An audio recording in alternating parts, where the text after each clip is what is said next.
Hola a todos, ¿cómo están? Muchas gracias.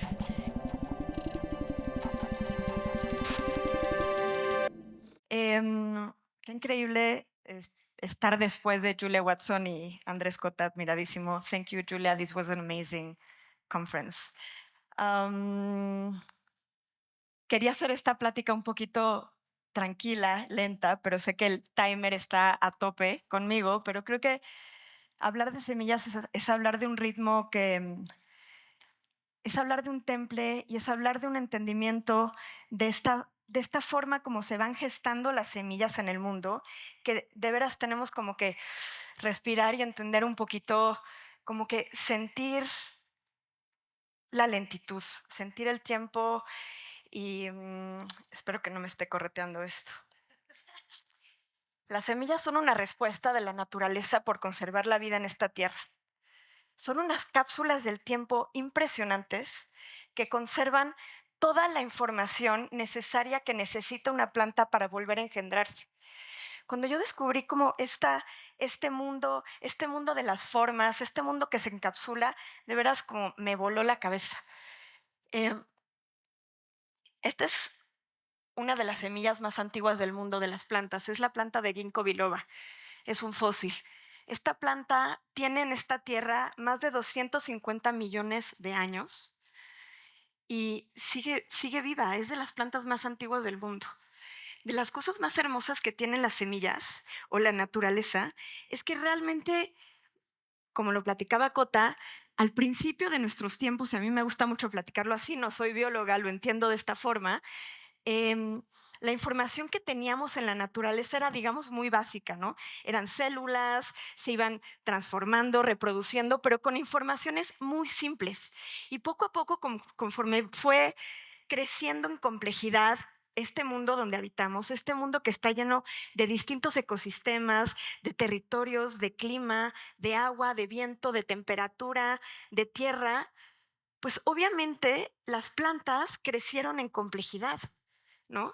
Empezaron a tener hojas, empezaron a tener, las flores fueron al final, una forma de hojas que quiere recibir la luz de una forma, que quiere recibir el agua para que luego los changos puedan tomar agua de ahí y empiezan esas colaboraciones de la naturaleza que nos platicó un poquito Cota, ¿no? Y lo bonito fue, ¿y ahora cómo conservo esa información para la siguiente generación? Y esas son las semillas, son esas cápsulas del tiempo que conservan toda en esas formas que ven tan diferentes, que yo adoro. Todo eso, toda esa información está contenida ahí. Está contenida si hubo un huracán, si hubo una inundación, si hubo una sequía, si hubo... Toda esa información está contenida aquí. Y también ¿cómo la vamos a dispersar? Porque la idea es la supervivencia de la especie, ¿no? O sea, la planta está lista para sacrificarse, para echar la vida de la siguiente generación, ¿no? Siempre para la subsistencia de esta especie. Entonces empieza a generar pequeños como transportadores, vehículos, ¿no? Tal vez un abriguito para contenerlas, espacios seguros, ¿no? Esta es la flor de loto, ¿no? Entonces, también puede ser un abriguito como el del cacao, ¿no? Que luego un animal se lo va a comer y lo va a ir a hacer popó en algún otro lado y de esa forma va a brotar, ¿no? Se empiezan a dispersar, son estrategias de la naturaleza bellísimas, ¿no? De dispersión. Pero también tenemos las vainas que de repente con el sol, cuando se calientan muchísimo, se va a calentar y va a hacer pop y va a volar la semilla. Y así empiezan esas estrategias o empiezan a volar también. La semilla de la alcachofa vuela también, ¿no? Estas son sus alas. ¿No es hermoso? O sea, a mí se me salen las lágrimas, la verdad, cuando empiezo a platicar de esto. Se me hace increíble, ¿no? Y la semilla más grande de este mundo, la semilla del coco, que va a flotar para ir de isla en isla y poder dispersarse. Pero en específico, a mí las semillas que más me apasionan son las semillas de la alimentación. Son las semillas del maíz, la semilla del frijol, la semilla de la caléndula. Chequen estas formas. Todas estas formas no son al azar, responden a un territorio, responden a una localidad, no son globalizadas.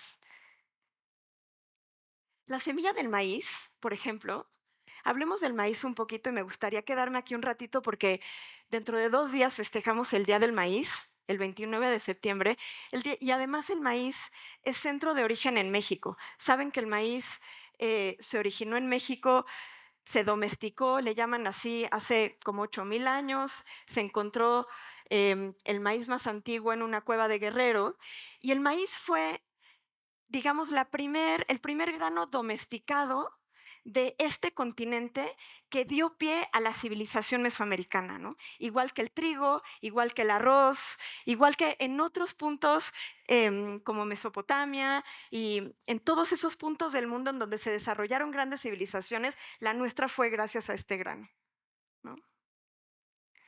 Este grano, esta es su planta silvestre, es el teocintle.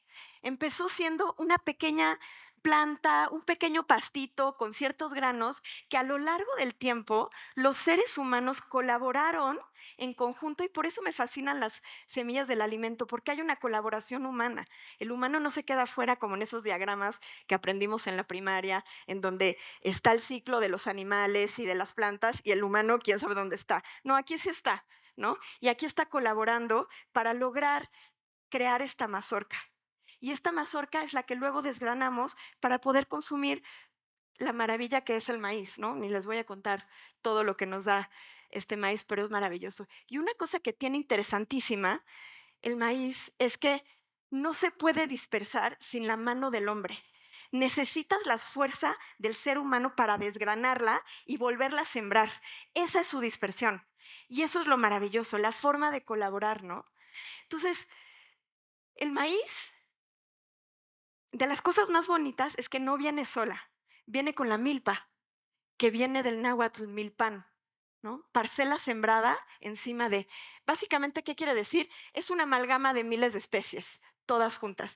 ¿Cuáles son las principales? Maíz, calabaza, frijol. Esta es la tríada estrella de este continente, porque juntas crean un espacio súper nutritivo, súper fuerte para las plagas, súper fuerte en la tierra, que se adapta a todos los ecosistemas que tenemos en este territorio mexicano para darnos distintas especies y alimentar a una sociedad.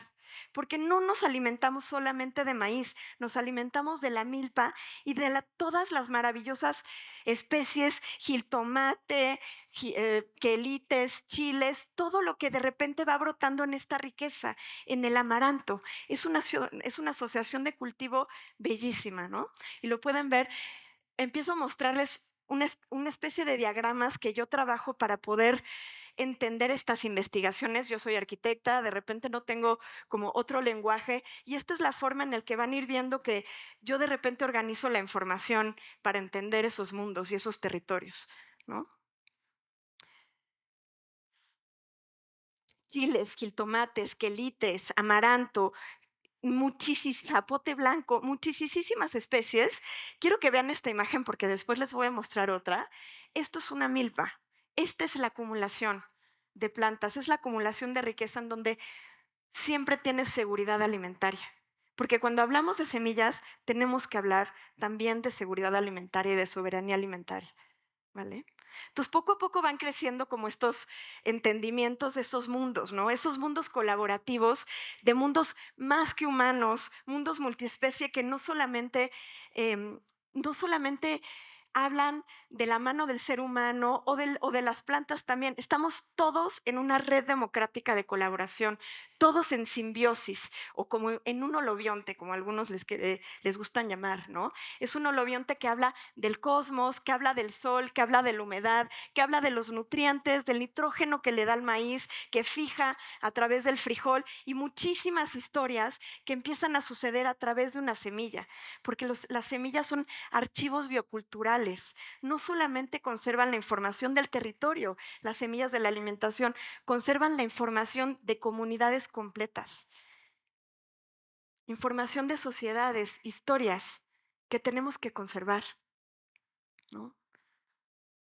Conservar la semilla era como conservar oro al principio de nuestras civilizaciones y hoy en día lo hemos olvidado, vamos al supermercado, nos da igual, en donde es seguridad alimentaria. Es así como empezamos a crear civilizaciones y a pasar de ser cazadores recolectores a hombres sedentarios, porque nos dimos cuenta que esas semillas que no se humedecen y que contienen la información que se adaptó a ese territorio, se puede conservar para la siguiente temporada y podemos ser seguros en alimentación. Se ha conservado semilla de distintas formas en todo el mundo, ¿no?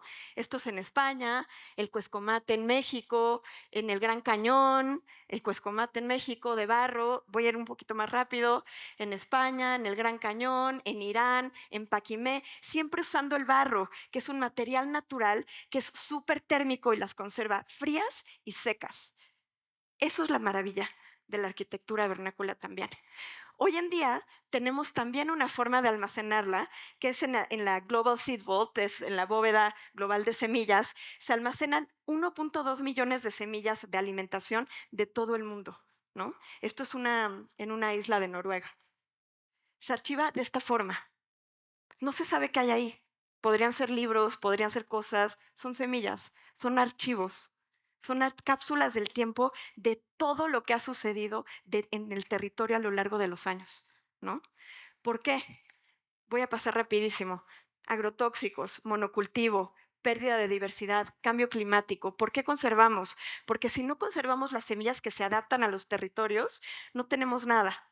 Y porque México es centro de origen de un montón de especies, del zapote, del mamey, del maíz, del jitomate, de la jícama, del aguacate, ni lo voy a leer, pero son infinitas. Yo creo que tenemos una responsabilidad de conservar todas esas,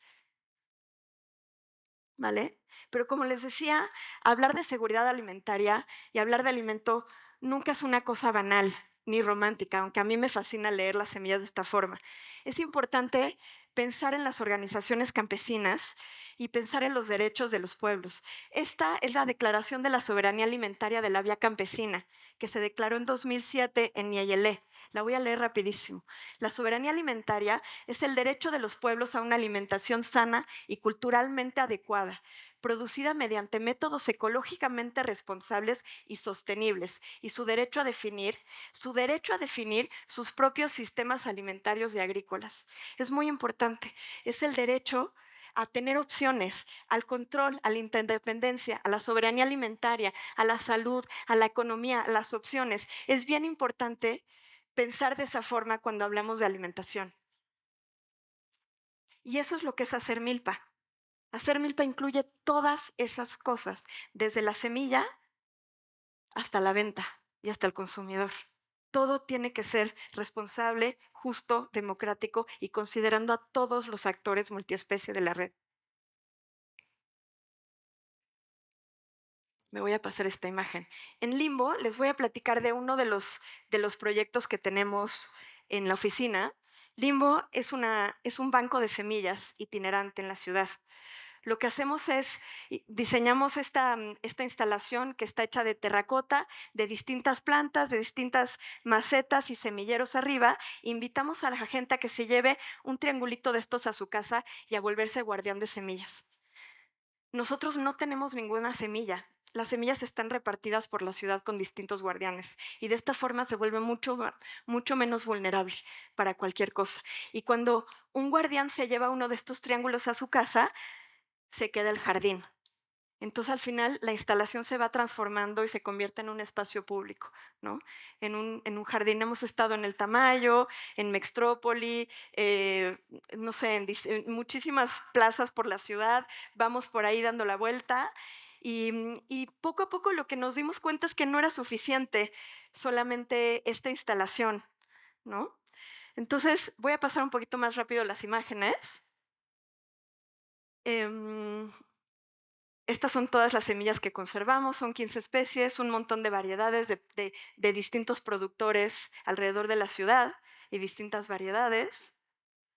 Pero lo que me importa es platicarles de esto. Organizamos de repente eventos y festivales porque no era suficiente la instalación, ¿no? Entonces lo que necesitamos era conversar porque todo el mundo tiene algo que decir y queremos conectarnos con los campesinos que siembran estas semillas porque son ese archivo biocultural que debemos de conservar, ¿no? Entonces, conservar la semilla también es dibujar, también es reunirnos, también es visitar los bancos de semilla de Chapingo, también es compartirlo a las infancias, es todo eso, ¿no? Es platicarlo, es pensarlo, es sentirlo, es caminar esos territorios, es cenarlo, ¿no? Con algunos, con distintos chefs, con distintos cocineros,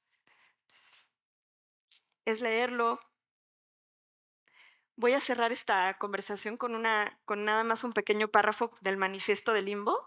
Nada más les voy a leer la de en medio porque 40 segundos. Las bibliotecas de semillas son una respuesta a los cambios medioambientales en el territorio local.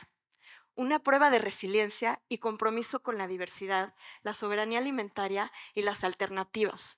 Facilitan la encarnación de los ingredientes a la vez que son un compromiso biológico con los organismos que nos alimentan.